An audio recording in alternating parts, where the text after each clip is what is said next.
Chapter 9. Nothing is more painful to the human mind than, after the feelings have been worked up by a quick succession of events, the dead calmness of inaction and certainty which follows and deprives the soul both of hope and fear. Justine died, she rested, and I was alive. The blood flowed freely in my veins, but a weight of despair and remorse pressed on my heart which nothing could remove. Sleep fled from my eyes, I wandered like an evil spirit, for I had committed deeds of mischief beyond description horrible, and more, much more, I persuaded myself, was yet behind. Yet my heart overflowed with kindness and the love of virtue. I had begun life with benevolent intentions and thirsted for the moment when I should put them in practice and make myself useful to my fellow beings. Now all was blasted. Instead of that serenity of conscience which allowed me to look back upon the past with self-satisfaction, and from thence to gather promise of new hopes, I was seized by remorse and the sense of guilt, which hurried me away to a hell of intense tortures such as no language can describe. This state of mind preyed upon my health, which had perhaps never entirely recovered from the first shock it had sustained. I shunned the face of man, all sound of joy or complacency was torture to me, solitude was my only consolation, deep, dark, death-like solitude. My father observed with pain the alteration perceptible in my disposition and habits and endeavored by arguments deduced from the feelings of his serene conscience and guiltless life to inspire me with fortitude and awaken in me the courage to dispel the dark cloud which brooded over me. "Do you think, Victor," said he, "that I do not suffer also? No one could love a child more than I loved your brother." Tears came into his eyes as he spoke, but is it not a duty to the survivors that we should refrain from augmenting their unhappiness by an appearance of a moderate grief?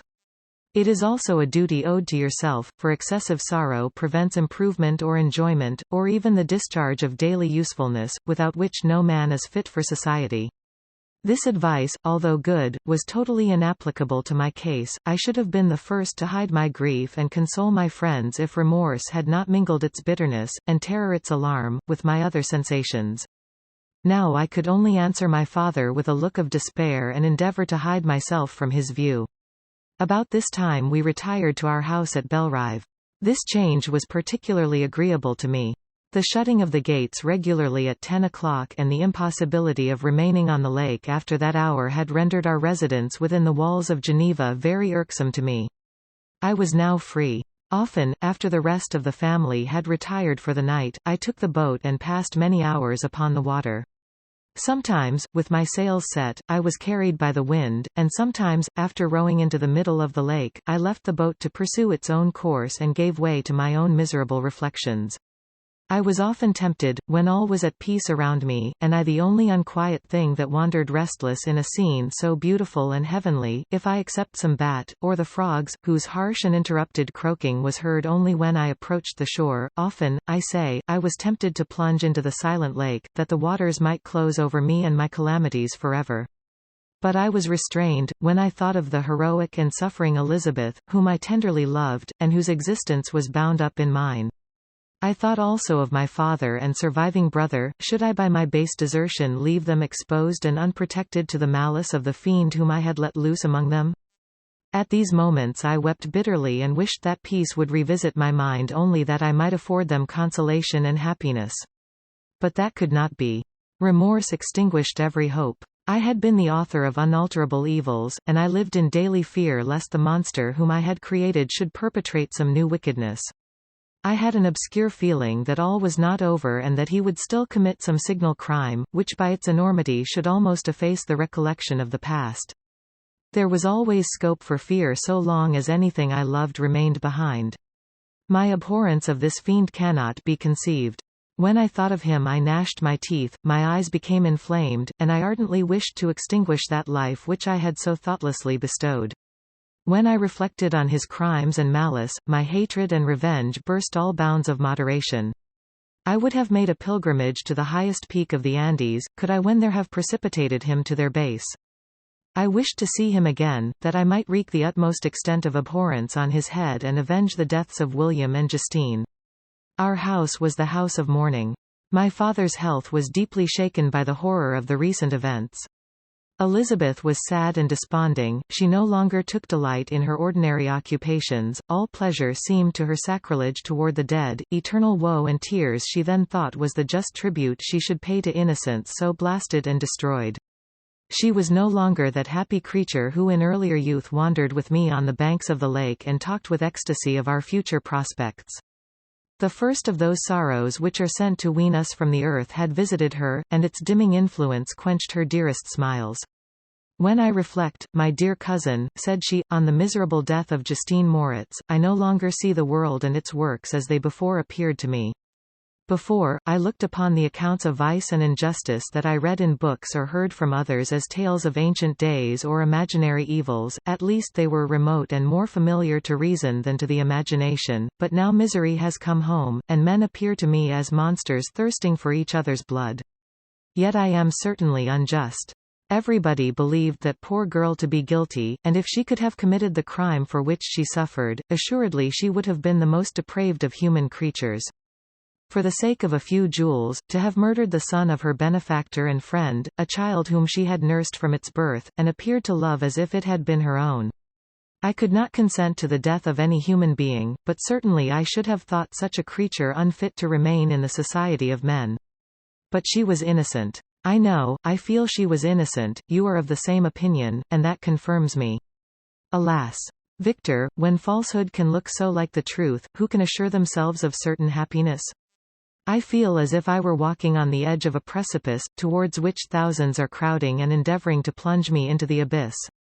William and Justine were assassinated, and the murderer escapes, he walks about the world free, and perhaps respected. But even if I were condemned to suffer on the scaffold for the same crimes, I would not change places with such a wretch. I listened to this discourse with the extremest agony. I, not indeed, but in effect, was the true murderer. Elizabeth read my anguish in my countenance, and kindly taking my hand, said, "My dearest friend, you must calm yourself. These events have affected me, God knows how deeply, but I am not so wretched as you are. There is an expression of despair, and sometimes of revenge, in your countenance that makes me tremble. Dear Victor, banish these dark passions. Remember the friends around you, who center all their hopes in you. Have we lost the power of rendering you happy? Ah! While we love, while we are true to each other, here in this land of peace and beauty, your native country, we may reap every tranquil blessing, what can disturb our peace? And could not such words from her whom I fondly prized before every other gift of fortune suffice to chase away the fiend that lurked in my heart?" Even as she spoke I drew near to her, as if in terror, lest at that very moment the destroyer had been near to rob me of her.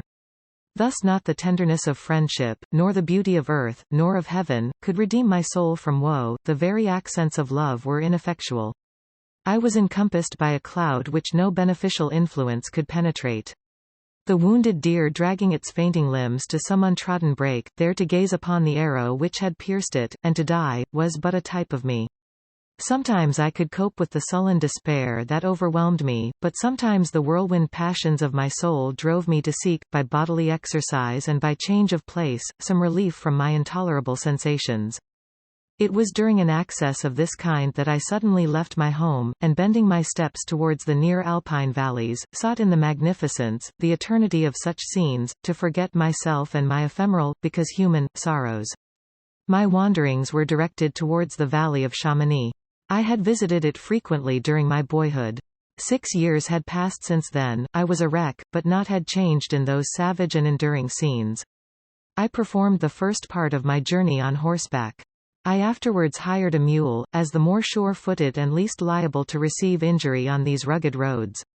The weather was fine, it was about the middle of the month of August, nearly 2 months after the death of Justine, that miserable epoch from which I dated all my woe. The weight upon my spirit was sensibly lightened as I plunged yet deeper in the ravine of Arve. The immense mountains and precipices that overhung me on every side, the sound of the river raging among the rocks, and the dashing of the waterfalls around spoke of a power mighty as omnipotence, and I ceased to fear or to bend before any being less almighty than that which had created and ruled the elements, here displayed in their most terrific guise. Still, as I ascended higher, the valley assumed a more magnificent and astonishing character. Ruined castles hanging on the precipices of pinny mountains, the impetuous Arve, and cottages every here and there peeping forth from among the trees formed a scene of singular beauty. But it was augmented and rendered sublime by the mighty Alps, whose white and shining pyramids and domes towered above all, as belonging to another earth, the habitations of another race of beings. I passed the bridge of Pélissier, where the ravine, which the river forms, opened before me, and I began to ascend the mountain that overhangs it. Soon after, I entered the valley of Chamonix. This valley is more wonderful and sublime, but not so beautiful and picturesque as that of Servox, through which I had just passed. The high and snowy mountains were its immediate boundaries, but I saw no more ruined castles and fertile fields. Immense glaciers approached the road, I heard the rumbling thunder of the falling avalanche and marked the smoke of its passage. Mont Blanc, the supreme and magnificent Mont Blanc, raised itself from the surrounding aiguilles, and its tremendous dome overlooked the valley. A tingling long-lost sense of pleasure often came across me during this journey. Some turn in the road, some new object suddenly perceived and recognized, reminded me of days gone by, and were associated with the light-hearted gaiety of boyhood. The very winds whispered in soothing accents, and maternal nature bade me weep no more.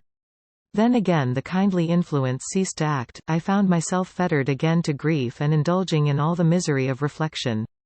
Then I spurred on my animal, striving so to forget the world, my fears, and more than all, myself, or, in a more desperate fashion, I alighted and threw myself on the grass, weighed down by horror and despair. At length I arrived at the village of Chamonix. Exhaustion succeeded to the extreme fatigue both of body and of mind which I had endured. For a short space of time I remained at the window watching the pallid lightnings that played above Mont Blanc and listening to the rushing of the Arve, which pursued its noisy way beneath. The same lulling sounds acted as a lullaby to my too keen sensations. When I placed my head upon my pillow, sleep crept over me, I felt it as it came and blessed the giver of oblivion.